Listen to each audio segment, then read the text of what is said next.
नमस्कार बच्चों, आप सभी का इतिहास की क्लास में स्वागत है।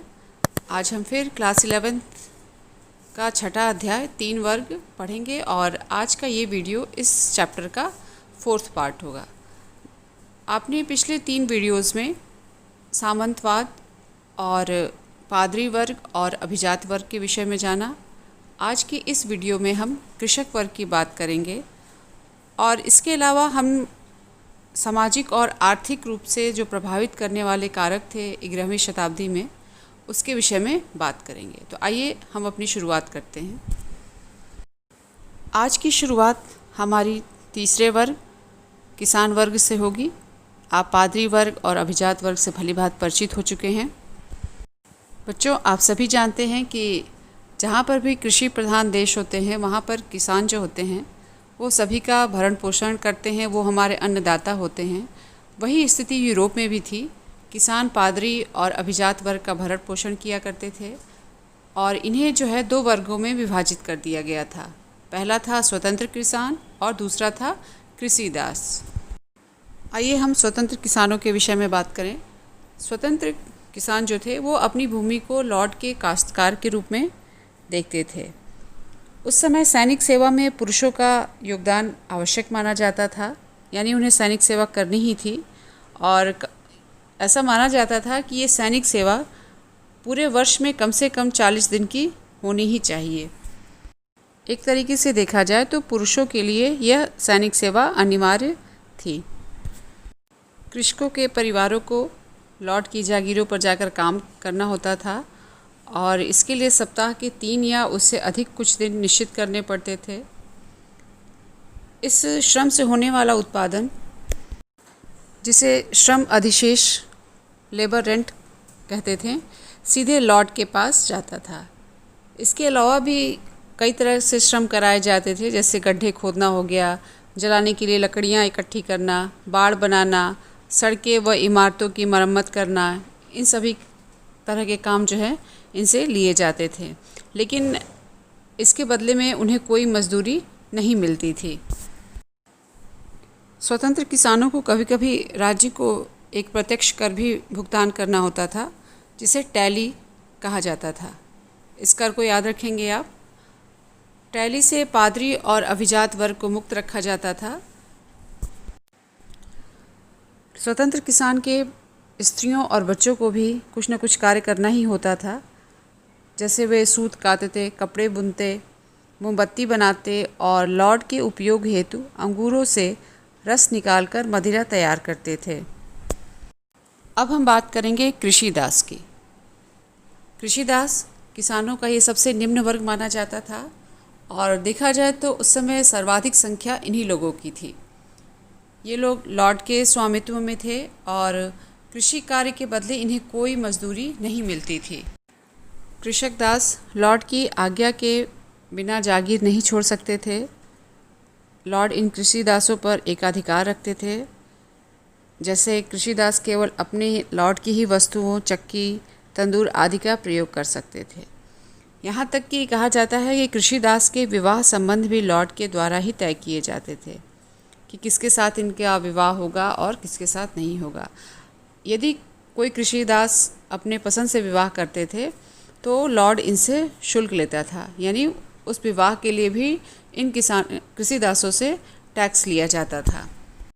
बच्चों, इस तरह से आपने पादरी वर्ग, अभिजात वर्ग और कृषक वर्ग, इन 3 वर्गों के विषय में जाना।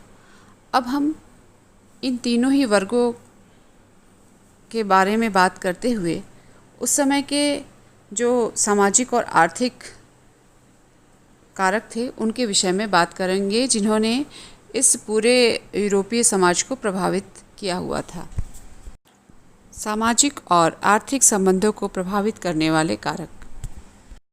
सबसे पहला कारक है पर्यावरण। पर्यावरण बच्चों, आप सभी जानते हैं कि किसी भी सभ्यता या किसी भी समाज के विषय में जानने के लिए हमें उस समय के पर्यावरण को जानना अत्यंत आवश्यक हो जाता है। तो हम ये जानेंगे कि 11वीं शताब्दी में यूरोप में किस तरह का पर्यावरण था और इस पर्यावरण में परिवर्तन आने से यूरोप में किस तरह परिवर्तन आया। 5वीं से 10वीं सदी तक यूरोप में कृषि के लिए उपलब्ध भूमि सीमित थी, यानी यूरोप का अधिकांश भाग जो था वो विस्तृत वनों से घिरा हुआ था।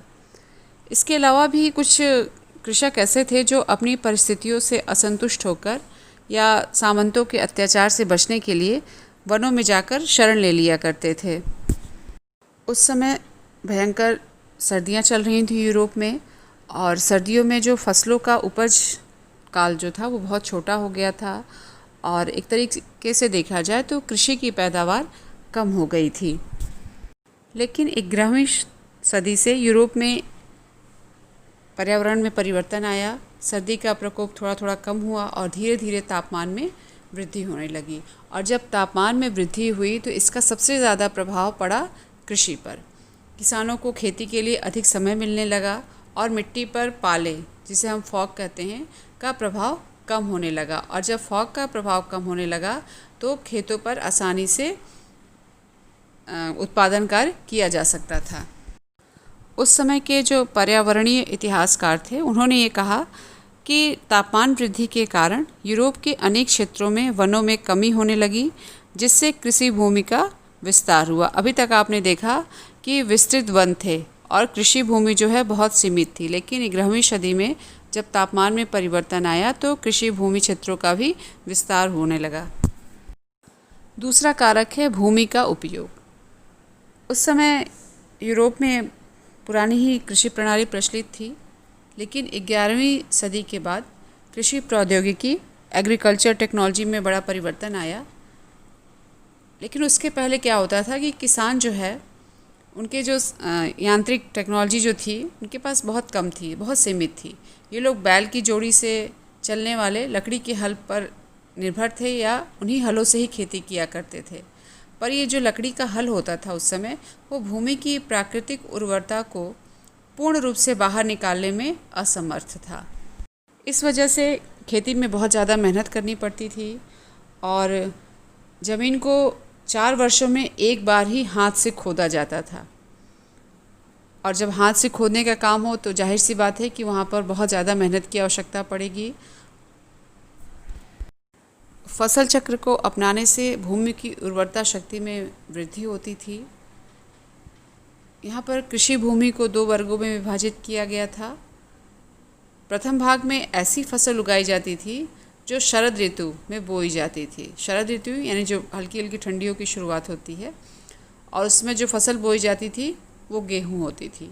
दूसरे भाग में भूमि को परती या खाली रखा जाता था और अगले वर्ष परती भूमि पर यानी जो ज़मीन खाली थी उस पर राई की खेती की जाती थी, और इसके भी आधे भाग को हमेशा खाली रखा जाता था। बच्चों, इस व्यवस्था के कारण मिट्टी की जो उर्वरा शक्ति थी वो धीरे धीरे कम होने लगी और इसके कारण उत्पादन में कमी आने लगी, और जब उत्पादन में कमी आई तो अकाल की स्थिति आने लगी या लोगों को अकाल झेलना पड़ा। और इस अकाल का मानव जीवन पर बहुत गहरा प्रभाव पड़ा। अधिकांश लोग कुपोषण के शिकार होने लगे। जब खाने को पर्याप्त नहीं मिलेगा तो जाहिर सी बात है कि लोग कुपोषित होने लगे, और धीरे धीरे देखा जाए तो गरीबों का जो जीवन था वो बहुत ही कष्टकारी होता जा रहा था। लेकिन इन कठिनाइयों के बावजूद भी लॉर्ड अपनी आय को बढ़ाने पर ही ध्यान देते रहते थे, और कृषकों को मेनरों की जागीरों की समस्त भूमि को कृषिगत बनाने के लिए बाध्य होना पड़ता था। इस काम को करने के लिए उन्हें अपने जो निर्धारित समय, जो एक निश्चित समय था, उससे ज़्यादा ही समय खेतों पर देना पड़ता था, क्योंकि उस ज़मीन को उन्हें खेती के लायक बनाना रहता था। धीरे धीरे इन परिस्थितियों में किसानों और लॉर्ड में विवाद होने लगा, क्योंकि किसान जो थे वो कृषि कार्य में अधिक समय देने लगे और बेगार से बचने के लिए उन्होंने उत्पादन का अधिकांश हिस्सा अपने पास रख लिया। चारागाहों और जो वन था या जो वन भूमि थी उनको लॉर्ड अपनी व्यक्तिगत संपत्ति समझते थे, और किसान इसे सार्वजनिक संपत्ति यानी संपूर्ण समुदाय द्वारा उपयोग की जाने वाली साझा संपत्ति मानते थे। यही सब बातें लॉर्ड और किसानों के बीच में बढ़ने लगी और उनके बीच विवाद बढ़ने लगा। 11वीं सदी तक आते आते कृषि प्रौद्योगिकी यानी एग्रीकल्चर टेक्नोलॉजी में काफ़ी परिवर्तन आया, और वहाँ पर लकड़ी के हल के स्थान पर अब लोहे की भारी नोक वाले हल और सांचेदार पटरे, जिसे हम मोल्ड बोट कहते हैं, का प्रयोग होने लगा। लोहे के हल के प्रयोग के कारण भूमि की उर्वरा शक्ति में बहुत तेज़ी से परिवर्तन आया और उर्वरा शक्ति बढ़ती गई, जिसके कारण क्या हुआ कि कृषि उत्पादन में भी वृद्धि देखने को मिली। पशुओं को हलों में जोतने के तरीक़ों में भी परिवर्तन हुआ। उनके गले के स्थान पर जो जुआ होता था वो उनके कंधे पर बांधे जाने लगा, जिसके कारण पशुओं को अधिक शक्ति मिलने लगी। फिर जो घोड़े थे उनके खुरों में लोहे की नाल लगाई जाने लगी, और जब लोहे की नाल लगाई गई तो उनके खुर जो है और अधिक मजबूत और सुरक्षित हो गए। कृषि कार्य करने के लिए वायु एवं जल शक्ति का उपयोग बहुत बृहद पैमाने पर किया जाने लगा। भूमि के उपयोग के तरीक़ों में भी परिवर्तन किए गए। जहाँ तक आपको याद होगा कि मैंने आपको बताया था कि 2 खेतों वाली व्यवस्था, यानी जो पहला भाग था उसमें शरद ऋतु में गेहूँ बोया जाता था और दूसरे भाग में खेत को परती या खाली रखा जाता था और उसके एक भाग में राई बोई जाती थी। लेकिन जब नई टेक्नोलॉजी आई तो जो 2 खेतों वाली व्यवस्था थी उसको परिवर्तित करके अब 3 खेतों वाली व्यवस्था बनाया गया। पहले भाग में शरद ऋतु में गेहूं या राई उगाया जाता था। दूसरे भाग में मटर, सेम, मसूर का उत्पादन बसंत ऋतु में किया जाता था और इसी में पशुओं के लिए जौ एवं बाजरे का भी उत्पादन किया जाता था। लेकिन जो तीसरा भाग था वो भाग हमेशा परती या खाली रखा जाता था। इस तरह से देखा जाए तो अब प्रत्येक वर्ष तीनों खेतों का उपयोग बदल बदल कर किया जाता था, और जब इस तरह से कृषि प्रणाली में परिवर्तन आया तो उत्पादन में भी धीरे धीरे वृद्धि होने लगी। यूरोपीय अपने आहार में मटर और सेम का ज़्यादा से ज़्यादा उपयोग करने लगे, क्योंकि मटर और सेम में बच्चों प्रोटीन ज़्यादा पाया जाता है, तो जो प्रोटीन की कमी थी वो इसके माध्यम से वो पूरा करने लगे। किसानों के लिए भी बेहतर अवसर हो गया था और वे अपनी कम भूमि का उपयोग करके भी अधिक उत्पादन कर सकते थे। यानी किसान जो थे वो अपने छोटे छोटे खेतों पर भी मेहनत से काम करने लगे थे। उनके पास नई नई टेक्नोलॉजी आ गई थी, तो एक तरीके से देखा जाए तो श्रम की आवश्यकता कम महसूस होने लगी और किसानों का समय भी बचने लगा और इस समय का वो सदुपयोग दूसरे कामों पर ध्यान देकर करने लगे। बच्चों, अब हम पढ़ेंगे कि इस नई कृषि प्रौद्योगिकी का यूरोप की समाज पर क्या प्रभाव पड़ा। आपने देखा कि किस तरह से खेती व्यवस्था में परिवर्तन आया। जहाँ लकड़ी के हल थे उनकी जगह लोहे के हल का प्रयोग होने लगा। तो आइए हम बात करते हैं। कुछ कार्य ऐसे थे बच्चों जहाँ पर अत्यधिक धन लगता था, तो कृषकों के पास धन अभाव होने के कारण लॉर्ड के द्वारा पनचक्की, जिसे हम वाटर मिल्स, और पवन चक्की, विंड मिल्स स्थापित कर दिए गए। और इन मिल्स के स्थापना के बाद क्या हुआ कि कृषक अन्य क्षेत्रों जैसे खेती योग्य भूमि का विस्तार करने में सक्षम हो रहे थे।